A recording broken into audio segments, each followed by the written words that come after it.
அஸ்ஸலாமு அலைக்கும் ஃப்ரெண்ட்ஸ். இன்றைக்கி நம்ம பார்க்க போகிற வீடியோ என்னென்னு பார்த்தீங்கன்னா, ஒரு காரசாரமான நாக்குக்கு ருசியாக நல்லா சப்பு கொட்டி சாப்பிட்ற அளவுக்கு நாக்குக்கு ருசியான புதினா ஊறுகாய் எப்படி செய்கிறதுன்னு தான் பார்க்க போகிறோம். வாங்க எப்படி செய்கிறதுன்னு வீடியோவில் போய் பார்க்கலாம்.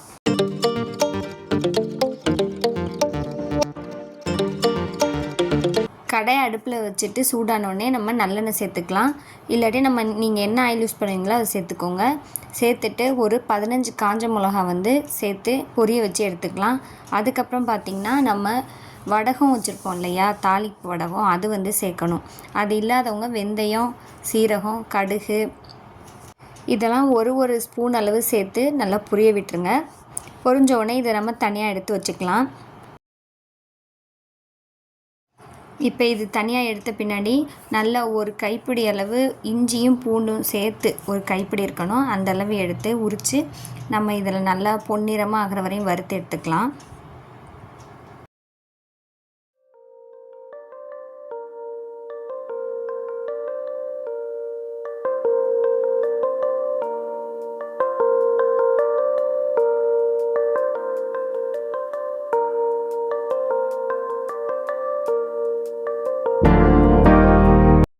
இப்போ பார்த்திங்கன்னா ஒரு 3 கைப்பிடி அளவுக்கு நல்லா நிற புதினா கொத்தமல்லி நம்ம எடுத்துக்கலாம்.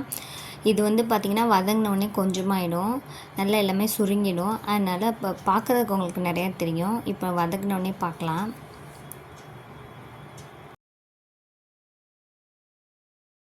பாருங்கள், வதங்கினோடனே எவ்வளோ கொஞ்சமாக சுருங்கிடுச்சுன்னு. இப்போ இது நல்லா வதக்கியாச்சு. இப்போ இது தனியாக எடுத்து வச்சுக்கலாம். இப்போ இந்த ஆயில்லையே ஒரு 10 சின்ன வெங்காயம் உரித்து இதையும் சேர்த்து நல்லா வதக்கிக்கலாம்.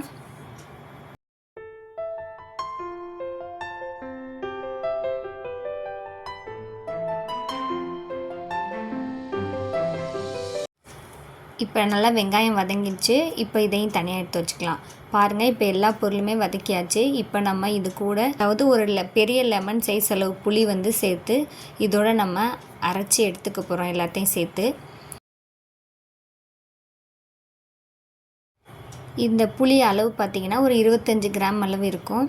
இப்போ இது கூட நம்ம கல்லுப்பு தேவையான அளவு சேர்த்து அரைச்சிக்கலாம். இப்போ மிக்சர் ஜாரில் ஒரு பொருளாக நம்ம சேர்த்துக்கலாம். ஃபஸ்ட்டு காஞ்ச மிளகா சேர்த்தாச்சு. அது மேலாக நம்ம சேர்த்தோன்னா சரியாக அரைப்படாது. அதனால் ஃபஸ்ட்டு காஞ்ச மிளகா, அடுத்து பார்த்திங்கன்னா வடகம் சேர்த்துக்கலாம். இது கூட எல்லா பொருளையும் நம்ம வதக்கி எடுத்த எல்லாமே சேர்த்து நல்லா கிரைண்ட் பண்ணி எடுத்துகிட்டு வந்துடலாம்.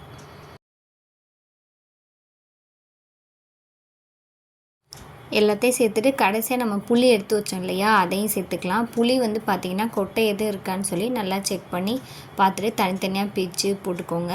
அப்புறம் சரியாக அரைப்படாது. இது கூட தேவையான அளவு உப்பும் சேர்த்து நம்ம கிரைண்ட் பண்ணி எடுத்து வந்துடலாம். பாருங்கள், இப்போ அரைச்சாச்சு.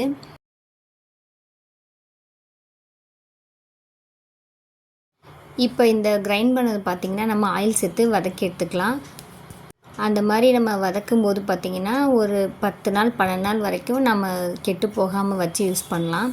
அது நல்லா நம்ம எண்ணெயில் வதக்கி எடுத்து வச்சுக்கலாம்.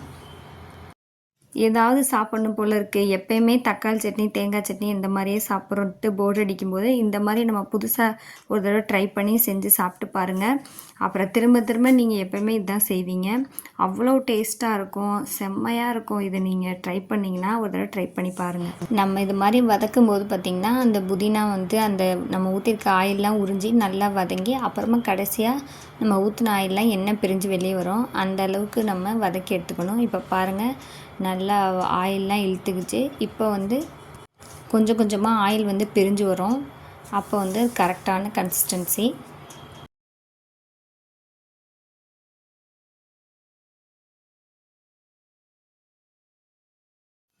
வதக்கி எடுத்தாச்சு. இது மாதிரி நீங்கள் ஒரு தடவை வீட்டில் செஞ்சு பாருங்கள் ஃப்ரெண்ட்ஸ். இனிமேல் புதினா கொத்தமல்லி எக்ஸ்ட்ரா மீறுதுன்னா அதை வேஸ்ட் பண்ணிடாதீங்க. இந்த மாதிரி செஞ்சு வச்சுக்கோங்க. டெம்டிங்காக அட்டகாசமாக இருக்கும். நீங்கள் ஒரு தடவை சாப்பிட்டிங்கன்னா திரும்ப இதே தான் செய்வீங்க. இட்லி, தோசை, ரைஸ் கூட செம்ம காம்பினேஷனாக இருக்கும். இது மட்டும் வச்சு சாப்பிட்டிங்கன்னா வேறு சைட் டிஷ்ஷே தேவையில்லை. நீங்கள் ஒரு தடவை ட்ரை பண்ணி பாருங்கள். எப்படி வருதுன்னு கமெண்ட்டில் சொல்லுங்கள். யார் யாருக்கெல்லாம் இந்த புதினா ஊறுகாய் பிடிக்கும் அப்படிங்கிறதையும் கமெண்ட்டில் சொல்லுங்கள் ஃப்ரெண்ட்ஸ். வீடியோ பிடிச்சிருந்தா சேனலை சப்ஸ்கிரைப் பண்ணி சப்போர்ட் பண்ணுங்கள். இன்னொரு புது ரெசிபியோடு நான் உங்களை சந்திக்கிறேன். பாய்.